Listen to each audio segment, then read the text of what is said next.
जय हिंद दोस्तों, स्वागत है आप सभी का आज की एक नई वीडियो में। दोस्तों आज की इस वीडियो में आप सभी के सामने प्री बोर्ड परीक्षा 2026 कक्षा 12 विषय सामान्य हिंदी का सबसे ज़्यादा इंपॉर्टेंट और वायरल पेपर लेकर के आ चुका हूं। आज की इस वीडियो में पूरे पेपर का सॉल्यूशन करवाने वाला हूं। एक एक क्वेश्चन आप सभी लोग देख लीजिए अपने प्री बोर्ड एग्जाम से पहले, क्योंकि इस पेपर से बहुत सारे क्वेश्चन आपके पेपर में आने वाले हैं। तो चलिए हम लोग बिना देरी को वीडियो की शुरुआत करते हैं और आज के इस पेपर के एक एक क्वेश्चन को बहुत ही अच्छे से हम लोग देख लेते हैं। यहाँ पे समय देखिए 3 घंटे 15 मिनट का दिया गया है। पूर्णांक की बात करें तो 100 का निर्धारित है। देखिए पहला निर्देश है कि सभी प्रश्न करना अनिवार्य है। दूसरा निर्देश है कि यह प्रश्न पत्र 2 खंडों खंड का तथा खंड खा में विभक्त है। चलिए खंड का बहुविकल्पी प्रश्न यहाँ से स्टार्ट होता है। अब हम एक एक क्वेश्चन को देखेंगे और अच्छे से उत्तर समझेंगे। पहला क्वेश्चन है कि ब्राह्मण पत्रिका के संपादक कौन थे? तो प्रताप नारायण मिश्र जी हैं। अगला है निंदा रस निबंध के रचनाकार कौन है? तो हरिशंकर परसाई जी हैं। क्या भूलूं क्या याद करूं, इस रचना की विधा क्या है? तो ये एक आत्मकथा विधा की रचना है, याद रखिएगा। पृथ्वी पुत्र ये किसका निबंध संग्रह है? तो वासुदेव शरण अग्रवाल जी का है, याद रखिएगा। ठीक है। अगला क्वेश्चन है कि खड़ी बोली गद्य की प्रथम रचना कौन सी है ना? तो गोरा बादल की कथा। कामायनी महाकाव्य में सर्गों की संख्या कितनी है? तो 15 है, याद रखिएगा। रीतिकाल को श्रृंगार काल किसने कहा? तो आचार्य विश्वनाथ प्रसाद मिश्र ने कहा। ठीक है। तीसरा सप्तक का प्रकाशन वर्ष क्या है? तो हम लोग देखते हैं तीसरे तार सप्तक का प्रकाशन कब हुआ? तो 1959 में हुआ। तो ऑप्शन ए हमारा एकदम करेक्ट होगा दोस्तों, याद रखिएगा। अगला है कि रामधारी सिंह दिनकर को ज्ञानपीठ पुरस्कार किस रचना पर मिला? तो ये उर्वशी पर मिला था, याद रखिएगा। ऑप्शन सी करेक्ट हो जाएगा। अगला है कला और बूढ़ा चांद पर सुमित्रा नंदन पंत को कौन सा पुरस्कार प्राप्त हुआ? तो उनको साहित्य अकादमी प्राप्त हुआ था, यानी ऑप्शन ए करेक्ट हो जाएगा। चलिए तीसरे क्वेश्चन में आपको एक गद्यांश दिया जाएगा जिसके नीचे 5 प्रश्न रहेंगे और एक प्रश्न 2 नंबर का। इस तरीके से पूरा गद्यांश आपका 10 नंबर का होने वाला है। ठीक है। तो आदमियों को मक्खी बनाने वाला कामरूप का जादू नहीं, मक्खियों को आदमी बनाने वाला जीवन का जादू। होम की सबसे बुढ़िया मदर मार्गरेट। होम शब्द से ही मैं जान गया ये किस पाठ का है। ठीक है। तो हम संदर्भ में लिखेंगे प्रस्तुत गद्यांश हमारी पाठ्य पुस्तक हिंदी के गद्य खंड में संकलित रॉबर्ट नरसिंह होम में नामक पाठ से लिया गया है, जिसके लेखक कन्हैया लाल मिश्र प्रभाकर जी हैं। इतना हम लोग लिख देंगे। अब यहाँ पे रेखांकित अंश की व्याख्या, यानी हमसे यहाँ से लेकर के यहाँ तक की व्याख्या पूछी गई है। तो किसके बारे में चर्चा हो रही है?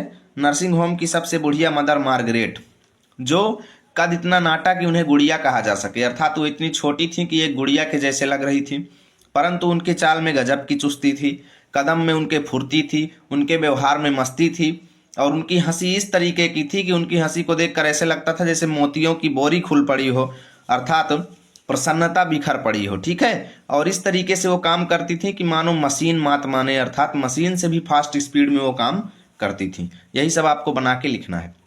प्रस्तुत गद्यांश के माध्यम से लेखक ने क्या अभिव्यक्त किया है? तो लेखक ने रॉबर्ट नरसिंह होम में जो कह लो स्त्रियों की भूमिका को स्पष्ट किया है कि कितनी कितनी महान महान स्त्रियां उस रॉबर्ट नरसिंह होम में कार्य कर रही हैं, है ना। इतना हम लोग लिखेंगे। चौथा है कि मदर मार्गरेट कौन थी? लेखक ने उनके व्यक्तित्व का वर्णन किस रूप में किया है? तो हम लोग यहाँ से लिखेंगे रॉबर्ट नरसिंह होम की सबसे बुढ़िया थी जिनका नाम था मदर मार्गरेट। यहाँ से लिख करके हम लोग यहाँ तक का उनका जो है वर्णन कर देंगे कि वो बहुत छोटे यानी नाटे कद की थी, उन्हें गुड़िया कहा जा सकता था, उनके चाल में गजब की चुस्ती, कदम में फुर्ती और व्यवहार में मस्ती, ये सब हम लिख देंगे यहाँ तक। ठीक है। अब लेखक ने नरसिंह होम की मदर मार्गरेट को जादूगरनी की संज्ञा क्यों दी है? तो जादूगरनी यहाँ पर लिखा हुआ है ना, आदमियों को मक्खी बनाने वाला कामरूप का जादू ने, उनको जादूगरनी इसलिए उन्होंने कहा है क्योंकि भाई उनके काम करने का तरीका ही कुछ अलग है, एक जादूगर की तरह वो काम करती हैं, है ना। इतना हम लोग लिखेंगे। चौथे क्वेश्चन में आपको एक पद्यांश दिया जाएगा, इसके नीचे भी 5 प्रश्न रहेगा, एक प्रश्न 2 नंबर का, तो पूरा पद्यांश आपका 10 नंबर का हो जाएगा। तो मेरे प्यारे नौ जलद से कंज से नेत्र वाले, जाके आए न मधुबन से औ न भेजा संदेशा, मैं रो रो के प्रिय बिरह से बावली हो रही हूँ, जाके मेरी सब दुख कथा श्याम को तू सुना दे। तो राधा किसके द्वारा कृष्ण को संदेश भिजवाती हैं? तो पवन के द्वारा, हवा के द्वारा। ठीक है। कृष्ण का सौंदर्य कैसा है? तो वो प्यारे हैं, नव जलद अर्थात नए नए बादल के समान रंग वाले हैं, कमल के समान नेत्र वाले हैं। ठीक है, रेखांकित अंश की व्याख्या यानी हमको यहाँ से लेकर के यहाँ तक की व्याख्या करना है। तो राधा जी वायु से कहती हैं कि हे वायु, मेरे प्रियतम भगवान श्री कृष्ण जो कि नवीन बादल के समान रंग वाले अर्थात श्यामल कलर वाले हैं और कमल के समान नेत्र वाले हैं, जब से वो मधुबन को गए हुए हैं वहाँ से आए नहीं हैं और ना ही उन्होंने कोई मैसेज भेजा है। ठीक है, इसलिए तुम वहाँ पर जाओ मेरा संदेश लेकर। ये व्याख्या हम लोग लिख देंगे। राधा की मनोदशा का वर्णन कीजिए। तो राधा जो है श्याम के वियोग में बहुत ज़्यादा दुखी हैं, इतना हम लोग लिखेंगे। वो प्रेम यानी प्रियतम के विरह से बावली हो रही हैं। ठीक है, उपर्युक्त पद्यांश का शीर्षक क्या है? तो पवन दूतिका है। ठीक है, कवि का नाम तो हरिऔध जी को कौन भूल सकता है। ठीक है, इतना हम लोग लिखेंगे। 5वें के का में भैया 3 लेखक का नाम दिया गया है। किसी एक लेखक का आपको साहित्यिक परिचय देना और रचनाएं भी लिखना है। 5 अंक आपको यहाँ से मिल जाएगा। ऐसे ही यहाँ पर 3 कवियों में से किसी एक कवि का आपको साहित्यिक परिचय लिखना है और 5 अंक यहाँ पर मिल जाएगा। हरिऔध जी, मैथिली शरण गुप्त और जयशंकर प्रसाद जी। 6वें क्वेश्चन में आपको पंचलाइट या फिर ध्रुव यात्रा कहानी का संक्षेप में सारांश बताना है, 5 अंक मिल जाएंगे। या फिर आप लाटी कहानी का संक्षेप में उद्देश्य से लिख दीजिए, आपको 5 अंक यहाँ से मिल जाएंगे। ये सारे क्वेश्चन मैं करवा रखा हूँ, आप सर्च करेंगे तो मेरा ही वीडियो आपको मिलेगा। 7वां क्वेश्चन कहता है स्वपठित खंड काव्य के नायक का आपको चरित्र चित्रण करना है या फिर स्वपठित खंड काव्य की कथा वस्तु आपको संक्षेप में लिखना है, 5 अंक मिलेंगे। अब आपके जिले में कौन सा खंड काव्य चलता है ये आपको नहीं पता है तो आप अपने टीचर से पूछिए, और जो खंड काव्य चलता है उसी खंड काव्य के नायक का आपको चरित्र चित्रण लिखना है या फिर उसी का कथा वस्तु यानी सारांश संक्षेप में लिख देना है। सारे खंड काव्य में पढ़ा रखा हूँ, जिस खंड काव्य को भी आप सर्च करेंगे बस मेरे चैनल का नाम लिख देना, आपको वीडियो मिल जाएगी। चलिए खंड खा का हम शुरू करते हैं। अगर अभी तक आप वीडियो को लाइक नहीं किए हैं तो प्लीज़ लाइक और शेयर जरूर कर दें।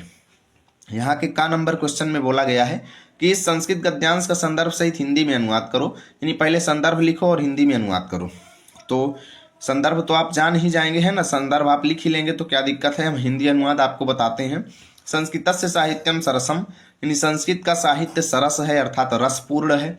चा माने और, व्याकरण सुनिश्चितम अर्थात व्याकरण सुनिश्चित है उसका। ठीक है, उसके गद्य पद्य में लालित्य है, भाव और बोध की सामर्थ्यता है और सुनने में अद्वितीय श्रुति माधुर्यता है अर्थात जब उसको सुनते हैं तो बहुत ज़्यादा हमको आनंद मिलता है, मधुरता महसूस होती है।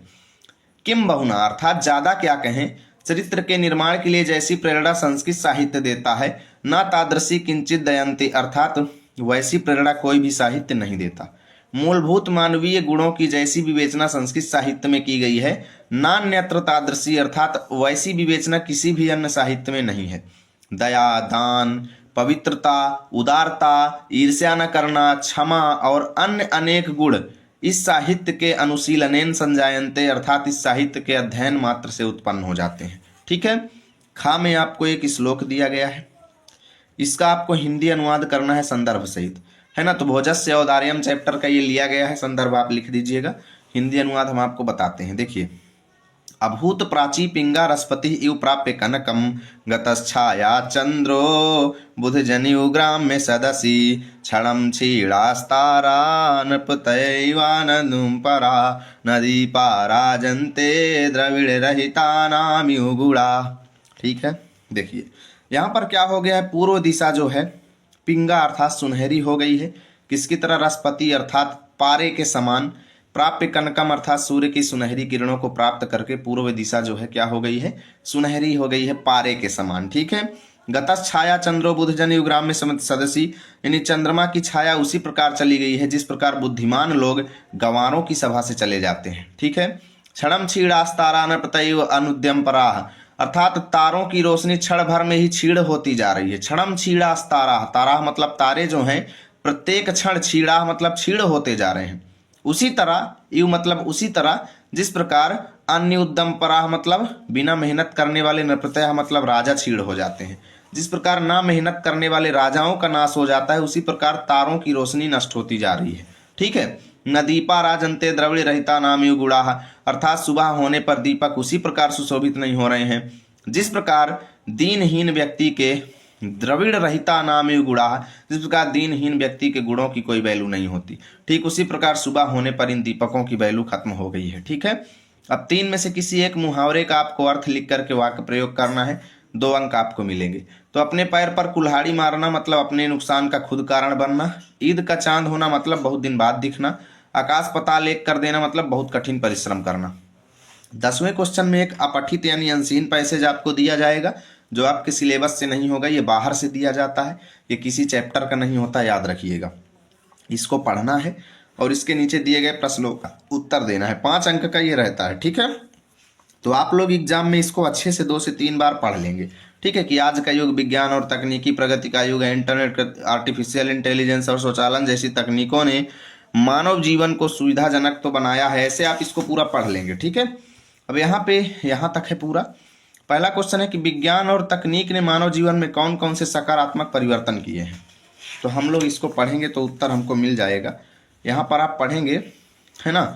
तो जहाँ तकनीक ने संचार, शिक्षा और चिकित्सा के क्षेत्र में क्रांति ला दिया है, ठीक है, वहीं दूसरी ओर इसने मानव संबंधों में दूरी, बेरोजगारी और मानसिक तनाव का कारण भी बन रही है, ठीक है। ये सब हम लोग लिख देंगे। ये तकनीकों ने मानव जीवन को बहुत ज़्यादा सुविधाजनक बनाया है, इतना हम लोग लिख देंगे, ठीक है। अब हमसे पूछ रहा है कि अत्यधिक तकनीकी निर्भरता से क्या दुष्परिणाम उत्पन्न हो रहे हैं।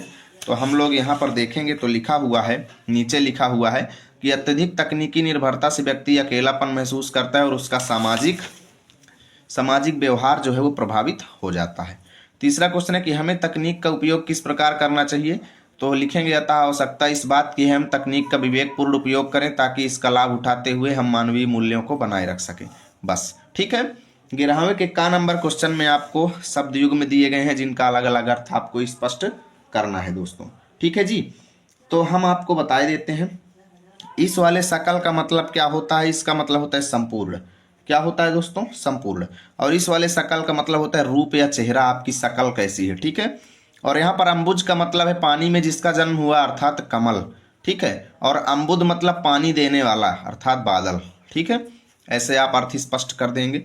अब यहाँ पर हमें एक एक शब्द के 2 अर्थ लिखने हैं, यानी कपि शब्द के 2 अर्थ, पतंग शब्द के 2 अर्थ और फल शब्द के 2 अर्थ, ठीक है जी।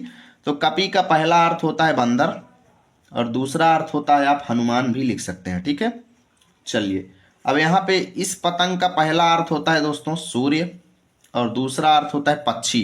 पक्षी को भी पतंग बोलते हैं या इसका अर्थ जो होता है टिड्डी भी होता है, ठीक है। उसके बाद फल के 2 अर्थ में पहला अर्थ आप लिखेंगे परिणाम, फल का मतलब परिणाम यानी रिजल्ट, और दूसरा नतीजा, ठीक है। इस तरीके से आपको दोनों अर्थ लिख देने हैं। यहाँ पे अनेक शब्दों के लिए एक शब्द लिखना है। तो ईश्वर में विश्वास रखने वाला क्या है? आस्तिक है। ईश्वर में विश्वास आस्तिक, ना माने प्रभु वही नास्तिक, जिसकी कल्पना ना की जा सके अकल्पनीय, ठीक है। तो ये अकल्पनीय हो जाएगा। अब यहाँ पर हमें 2 वाक्यों को शुद्ध करना है 3 में से।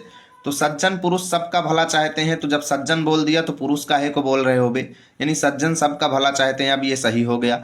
वह धर्मार्थ के लिए दान दे रहा है, तो धर्मार्थ का मतलब क्या हुआ फिर? धर्मार्थ का अर्थ होता है धर्म के लिए दान दे रहा है। तो यहाँ के लिए शब्द दोबारा क्यों लिख रहे हो? वह धर्मार्थ दान दे रहा है, अब शुद्ध हो गया। मुझे 30 रुपया चाहिए, 30 कोई एक वचन नहीं है, बहुवचन है, तो मुझे 30 रुपये चाहिए, ठीक है, रुपये चाहिए, अब सही हो गया। अब श्रृंगार अथवा करुण रस का उदाहरण सहित आप परिभाषा लिख दो, 2 अंक मिलेंगे। उत्प्रेक्षा अथवा यमक अलंकार का लक्षण और उदाहरण लिख दो, 2 अंक मिलेंगे। सोरठा अथवा कुंडलिया छंद का मात्रा सहित लक्षण और उदाहरण लिख दो, 2 अंक। ऐसे क्वेश्चन है भैया जो छपना है, लिख के रख लो, एकदम तय है, एकदम याद कर लो, रट लो, एकदम घोर के पी जाओ, ठीक है। 13वें क्वेश्चन में किसी इंटरमीडिएट कॉलेज के प्रधानाचार्य महोदय को लिपिक पद पर नियुक्ति हेतु एक प्रार्थना पत्र लिखिए, अथवा अपने मोहल्ले में फैली गंदगी की सफाई करने हेतु नगर पालिका अध्यक्ष को एक शिकायती पत्र लिखिए और बोलिए कि साहेब जी आइए और सफाई करिए, ठीक है। चलिए, अब यहाँ से 4 में से किसी एक विषय पर निबंध लिखना है। निबंध के लिए मैं एकदम मास्टर आपको बता रहा हूँ, रामबाण तरीका। आप हमारे चैनल पे जाएंगे, निबंध माला नाम की प्लेलिस्ट है, देख लीजिए।